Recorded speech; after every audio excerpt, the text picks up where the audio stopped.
this lady came up to me and he said, "Excuse me, the way you interacted with your son is so amazing and beautiful. And I would like to thank you," she said. "I would like to thank you for treating your son this way."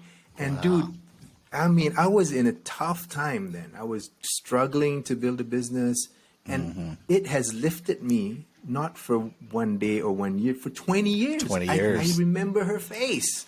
I remember what she was wearing because it was so powerful, and all it was a few words. They're speakers, authors, and real-life rock stars, bringing you life-changing thoughts that rock, taking conversation all the way to 11. Most shows only go to 10. Well, it's one louder, isn't it? These go to 11. This is Thoughts That Rock. Now, here are your hosts, Jim Knight and Brant Menswar. We be back. Welcome, everybody. It's Thoughts That Rock, your favorite podcast. We talk about 3 pieces of advice around a specific topic or challenge. Yeah. And we're excited to talk about our subject today. What's the topic? This time we are going to talk about how to be kind when people don't deserve it. How to sort of do that slow clap even when you want to punch someone in the face? Yeah, Okay. and we're gonna teach people how to overcome that. But we did find one of our great friends who actually deals with this all the time. He talks about this all the time, at least. It's our good friend Aziph Mustapha. Great Again, name. you might not know him. It is a great name. Great name. Aziph is a 30-year veteran in the corporate world. You might not know him on this side of the planet. He's kind of a big deal on the other side. He's a very popular personality on Malaysian TV, actually all different types of media over there. He's a pretty sought-after public speaker. I've been on his podcast before. He's currently the head of culture and engagement in a telecommunications group. So, honestly, even saying all that doesn't really set the stage for him and the things he talks about. But this topic is literally right up his world. So we're pretty excited for you guys to listen to him today. Yeah, we had an amazing discussion with Aziph. Check it out right now. Boom. And I just remember being on his show in the past, how positive he was. I guess that's a pretty good point. If you're just kind to yourself, and I guess that would just sort of radiate out there to other people, right? That's kind of what you're saying. Yeah, I mean, because we deserve it. You know, we deserve to be the best version of ourselves to other people, regardless of what's going on in our lives or in somebody else's life. But if we show up as the best version of ourselves, I think that's being kind to ourselves. Yeah, we deserve I think it's a choice, right? I mean, ultimately, I think that's the thing we have to remind ourselves with is you have a choice as to how to respond when someone is unkind, which unfortunately these days I think is more frequent maybe than it's ever been. I think the further, at least in the U.S. here, the further that we sort of find ourselves divided, the more it's just unfortunately become, I don't know if I want to say an accepted way of life, but most certainly an expected way of life. Yeah, That's true. Yeah. You know, and I was also, I believe it's unfortunate. totally. I was thinking about some of the training that I used to do when I was doing the 7 Habits of Highly Effective People. We talk about that a lot on the show. That one principle really about you having that choice, like you were just saying. I don't care what type of stimulus comes your way, whether somebody's cutting you off in traffic or somebody shot you the bird or somebody is mean to you, whatever, you still have that space between stimulus and response. It might be a nanosecond. It might be you've got several seconds, but you decide, and you decide who you want to hang out with and where you want to spend your money and how you want to, have your faith and what you believe in, but certainly how you interact with other people. So I think you can't tell me that your life is dictated to you, that you absolutely would respond a certain way regardless of the stimulus. You can choose. Might be uncomfortable for somebody else. It might not be what you would do. But I love that idea that if you're just kind to yourself and you live your life in that sort of mindset, What difference does it make if something comes your way? Aziph, my question is, what do you, when you say be kind to yourself, what do you mean by that? Well, I think it's the realization that we are actually special. We are, each individual is an individual. There's what, 8 billion people almost in the earth today. And every single one of us is totally different from the next. And if we just realize that, we would treat ourselves better. I'm saying that because if you act, in a degrading way, you're actually being mean to yourself, right? You should be kind to yourself by acting in a way that is honorable and is respected and inspires other people. So I just think that people really need to realize how special they are. And when they feel they're not special, I think they give themselves permission to act in a certain way that is unbecoming of a human being. Is it something that you have a practice of being thankful, of being grateful? Is it something that you set yourself up every day to start off, either through meditation or prayer? Is there some way that you sort of get yourself into that mindset so that you can be kind to yourself? Of course, I mean, gratitude is a huge part of that, and I try. I'm human myself. The way Jim was saying it as if I'm a saint or something. I'm definitely no saint, and I have had challenges. And if I were to be vulnerable, just recently I was on a pilgrimage with my wife and my young son to Mecca. And this is you're talking about spirituality and meditation and prayer, and this is the center for us, right? And I was tested by this rude shopkeeper. Now, if somebody were rude to me, typically I can be very kind, right, to myself and to that person. However, it was a Will Smith moment for me because the dude disrespected my wife, and you don't do that, right? Yeah.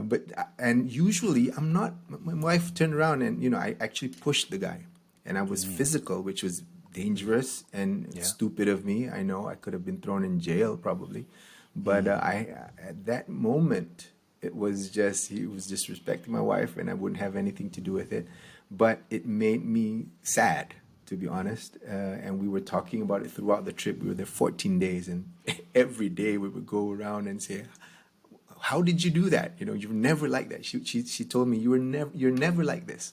But I say it's a test, and we're tested every day. Every interaction actually is a test, and I failed that one miserably. But I learned from it, and moving forward, I have a more probably intense realization of what I'm capable of if I don't, keep control. Yeah. So we turned inside. We talked about being kind to yourself. I'm sure you've got some others, especially when people don't deserve it. So what is the second thought that rocks on this topic? Well, the second thing I learned in my life and in my career and in all the interactions I've had is that every single person that you meet is going through something, and you don't know what it is.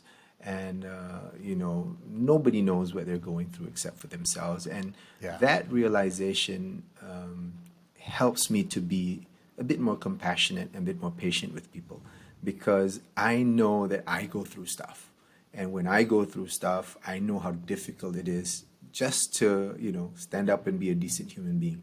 So some people are going through really, really tough stuff, right? And I was just writing about the other day on LinkedIn that a good friend of mine, Renee, is going through cancer again, and she's recovered twice, and she's, she has it again. And she went to a male barber shop and she shaved her head. And the guy initially didn't want to do it. She said, we don't cut women's hair here. But when she told her story, they did it. So what I did was I posted that in solidarity with her, I'm shaving my head, which isn't a big deal because I don't have much hair to start with. But yeah, that would be a big deal for us. Yeah, it's game over for us. It ruins the brand.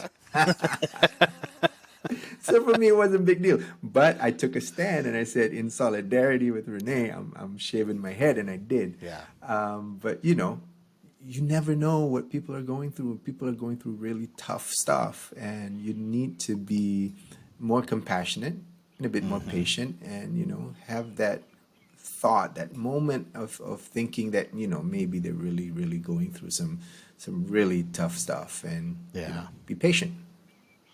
It reminds me of the old adage, everybody you meet is fighting a battle you know nothing about. And even when I'm speaking, I tend to talk a lot about Chick-fil-A, which I don't think they have in Malaysia, right? You guys don't know Chick-fil-A. I'm familiar there's a with video it because I was in the States. Yeah, they're fantastic. But the video that I show from them is something that they show on their day one orientations. And it basically is, in fact, that. This is a chicken sandwich fast food joint, which in a lot of ways, the way they designed their company, which is somewhat faith-based, they go, that's just the product. They're very happy. It's an awesome product. There's a lot of things right with it. But the video that they showed to all of their team members right at the beginning is, we have a much bigger calling than that. And you have no idea what people are going through, but they're coming in with disposable income. You may as well be kind because you don't know what they're going through. And sometimes people, it's just like having a cup of coffee. I think funeral directors have figured out putting a warm cup of coffee in somebody's hands is very, it's cathartic. It helps out in so many ways. I think a chicken sandwich could probably, do the same thing for a lot of people. But yeah, I think a lot of people are going through stuff that you never know. And so you start, like you said, being kind to yourself. But, because you just have zero clue about what somebody in their lifetime or right at that moment just went through, the fact that you're being kind could probably make much better repercussions. For sure. Yeah. Yeah, I think it comes back to deliberate intention a bit, right? It's making sure that these are all choices. And I think if you've ever, I think we've all had these experiences with bad customer service, right? Your cable's out, your power's out, or, something has happened, insurance of some kind. We've all been there before. And whenever I've been really frustrated and been met with compassion, it diffuses the scenario almost immediately. Yeah. Right. And I think that's something to remind ourselves of, is that, in fact, you can diffuse it by meeting that struggle with compassion, because it's hard to be mad when someone's being compassionate towards you. Yeah, for sure. I love that. I love that. Well, it's one of the techniques that we've talked about before on the show, where if somebody really has a difference of opinion and it's conflict, and let's say they're even, I don't know, taking it to a level where it could be considered rude. They're trying to really get their point across. I have no problem. I've just learned over the years that it's just not worth fighting on some of those things. I've used the phrase many times, it's so cool that you see it differently than I do. And that's it. Like all of a sudden, wah, wah, I take the wind out of their sails. I'm sure if I use that on Brant, he knows it's a technique. He might want to punch me in the mouth. But in general, I think it's a great way to sort of diffuse it. Yeah. That's the nicest "go bleep yourself" that I think Yes. I've heard. But that's cool. fine. Yes. That's fine. Yes. Oh, thank you. Yeah, appreciate it. It actually, the other thing I think when you were saying this, Aziph, it doesn't have to necessarily be you're being kind and they're being rude. I think your point about people are going through something you don't really know anything about. Something happened to me. This is probably going back about 15 years ago when I was actually still at Hard Rock. I was facilitating at a general manager conference, and this is an international brand. We have Hard Rocks in Malaysia and Penang, Right. and we've done a lot over in Asia. But I was doing a big conference, and I was on stage, and I could actually hear one of the tables yucking it up, conversation, constantly talking. And in my head, I'm still doing my song and dance, but in my head, I'm going, how rude are they not to be paying attention? It was very frustrating. And so as a good speaker would, especially if you can get into the audience, you learn that sometimes you could be standing right beside people that are talking and they feel like everyone's staring at them. They're not. They're looking at the speaker. But it makes this person over here flapping their gums very uncomfortable. Or I've done this before where I've maybe have just put my hand on them just enough to let them know, hey, I got you. Can you just tamp it down a little bit? So I moved all the way over to the table, and it freaked me out that they were getting louder and louder and louder as I got close. And what I discovered is it was a translator. There was one guy translating everything. They were hyper aware. The rest of the table was listening, but I could hear it in my head. And here I am, probably coming armed to the hilt. You know, I had ready to go, bullets in the gun to whatever. And no, they were listening intently. So I think even then, you've got to be able to realize you never know who's in the audience, what's going on, who's listening, which I think probably sets up your third thought, right? Like it's not only realizing everybody's going through something, but I think your third thought probably leads to this, right? What is that? My third thought is that kindness has far-reaching, unexpected, and oftentimes miraculous consequences.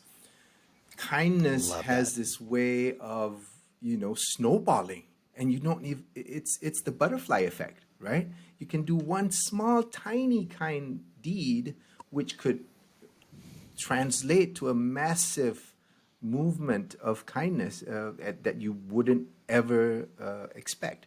So you were going back 15 years. I'm going back 20 years. And my eldest son, he is 22 years old this year. And I recall exactly 20 years ago, he was 2 years old, terrible twos, they call him. He was running around. And back then, there was no internet banking, if you remember. So you had anything you needed to do, you needed to bring yourself to the bank and get stuff signed and get stuff done. And I was taking care of the boy at that particular day. So I brought him to the banking hall, which was full of people. And him being the active boy that he is, he was running around, messing about. And the way that I was trying to be kind, right? I was being cool with him. I was playing with him. I was making him laugh, treating him well. So at the end of that banking session, I was leaving out the door, and I still recall it like it just happened, Jim. This lady came up to me and he said, "Excuse me, the way you interacted with your son is so amazing and beautiful. And I would like to thank you," she said. "I would like to thank you for treating your son this way."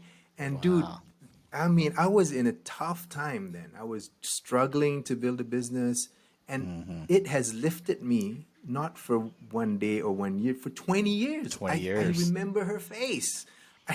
I remember what she was wearing because it was so powerful. And all it was a few words, a minute. That's That's what awesome. it took. It was 1 minute, but that moment will live with me forever. It's amazing. That's amazing. See, we play a game when I'm with my friends at the at a movie theater, and it's how long is it going to be before Brent disciplines someone else's kids? I think that's the exact opposite of what Aziph is saying. Oh, I know. and it's here's the struggle, and again, okay, here we go with when someone doesn't deserve it. How do you be kind, right? Because I'm wanting to watch a movie. I have paid money to see a movie. I paid $30 for this bucket of popcorn that I am now trying to eat. And there's a person who's got a kid with them that probably shouldn't even be in this movie to begin with. And they're talking and they're not paying attention and they're disrupting. And it's how long is this going to be let to happen before someone says something? And I honestly, here's to your point, Aziph. It's a choice, right? And so the honest to God's truth is my choice is I don't go to the movie at night. Yeah. I don't. I will not go to the movies at night because I know that I'm going to come across something like that. And if they do not control their kids in some way, shape, or form, I am going to say something. And so I just go at a 10 o'clock movie when, all the 70-year-olds are with me. And that's what we do. We get our popcorn and put our teeth in and we eat, and that's sort of what happens. But it is a choice. And I just chose for myself. I don't care enough to put myself in a scenario that I know is probably setting me up to not be kind, right? And so I just avoid it. That's the best strategy, really, because if you know something's going to trigger you and piss you off, why would you go there? The funny thing is, the last movie my wife and my son and I went to, there were kids running around everywhere, and I was like, "What is going on?" but it was a family-friendly theater. So they label it, it's okay for kids to run. It's okay for kids to play. The lights aren't going to be dimmed all the way. And we didn't see it, obviously. And so we had to put up with 2 hours of kids running around. But it's the last time you went to that theater, probably, though. Yeah. I mean, check first, right? Because it says right there on the door, this hall is meant for kids. So, yeah. I get it. And I laugh because Jim is an Avengers guy, right? He's a Marvel guy. And the last movie I went to was at night on the weekend was the first Avengers movie. And there was a kid sitting, that's a long time ago. Yeah. Right? And there was a kid like 5 seats away. Every time a new Avenger came on the screen, he'd go, "Who's that? Who's that? What do they do? What's their power? Who's that?" And I'm like, "Oh, you're about to find out my power right now, and it's my superpower is disciplining someone else's children." But it's such a crazy thing. But I think that avoiding, and this is really important, avoiding those scenarios is also a choice, and you just have to do a little bit of thinking. Otherwise, why you're not going to enjoy yourself. Chances are you're going to end up in the parking lot when it's over. It's just not worth it. For sure. And I think we picked this topic for Brant. I think it's a full-on intervention. Full-on intervention. This is me and Aziph ganging up on you. Sorry, what were you going to say? Your kids are old enough now. Yeah. Well, my youngest is 14, and he's a little bit special. He's on the spectrum, right? He has Asperger's is what they say he has, but he's a cool kid, right? But he does talk a lot, and it's tough to bring him to movie theaters sometimes. But recently, in the same pilgrimage that I was at to Mecca and Medina, so we were praying in the Prophet's Mosque. This is in Medina, and he has a habit of moving his hands, and jumping around, and during prayers, of course, it's a somber time. Everybody's quiet, but he's not. At that particular time, and usually nobody cares, but this particular time, this huge Arab guy, right? He's 6'5" or whatever, big hairy guy. So he comes and he puts his hands on my shoulder and he says, "I know your son is special." And he's speaking Arabic, and I know very little Arabic, right? Out of the 10 words, but what I can decipher is that he said, "I know your son's special." He said, "Your son is a gift from God." And the last thing he said was that your son is going to heaven, because we believe that special kids are going to heaven. Mm-hmm. Your son is going to heaven, and he's going to call for you from there and bring you to heaven. My God, I mean, that just blew. I was in tears. I couldn't stand up really. I just sat down and I'm like, oh my God, blew my mind. So this guy had no reason to come up to me and speak to me, right? Yeah. I thought he was going to be pissed. I thought he was going to be you, Brandon. Yeah, exactly. Unfortunately, he wasn't.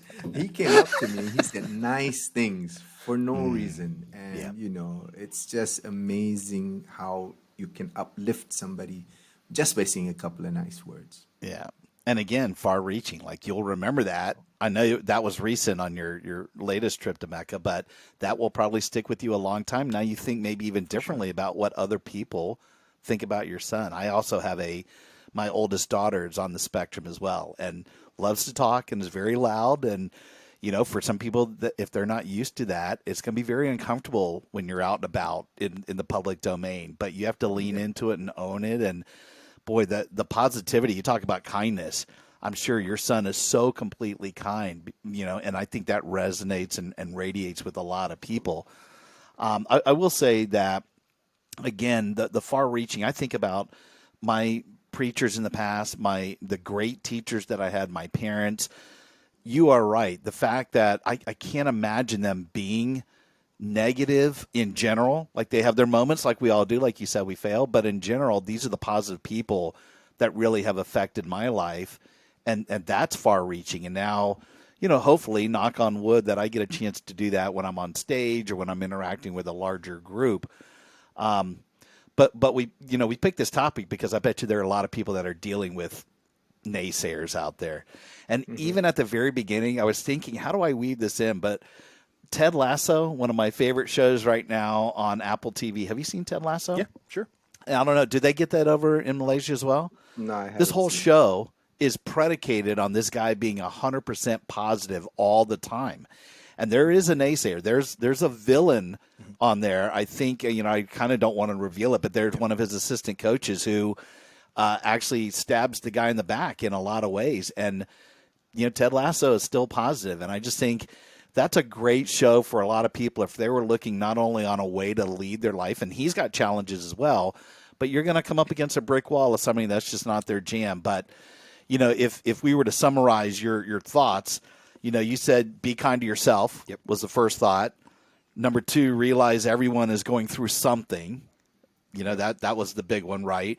And then the one that maybe takes it even to the next plane is kindness has far-reaching, unexpected, you said even potentially miraculous consequences. So, man, I think we love what you do and my interactions with you and being on the show, but just looking in your bio. And really, we encourage everybody, check this out in the show notes.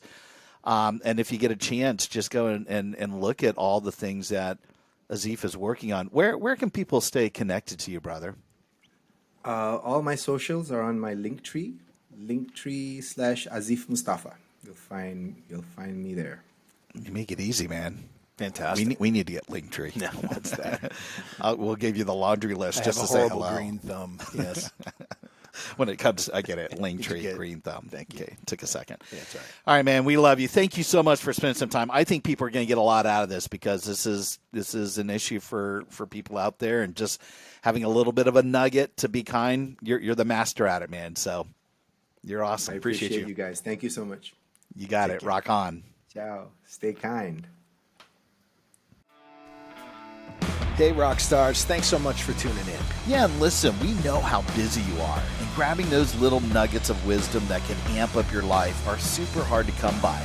So we hope this episode helped you enough for you to maybe subscribe and consider leaving us a rating and a review so that we can continue to grow the show. Thus That Rock is a proud member of the Evergreen Podcast Network and also supports Cannonball Kids Cancer and their fight for finding and funding treatment options for kids who have run out of options. They're amazing. Their work is incredible. To learn more, please go to cannonballkidscancer.org. Finally, if you're interested in having Brant or Jim or both of us speak at your event, whether as a virtual webinar or an in-person conference keynote or mastermind, contact us directly at thoughtsatrock.com. Until next time, rock on.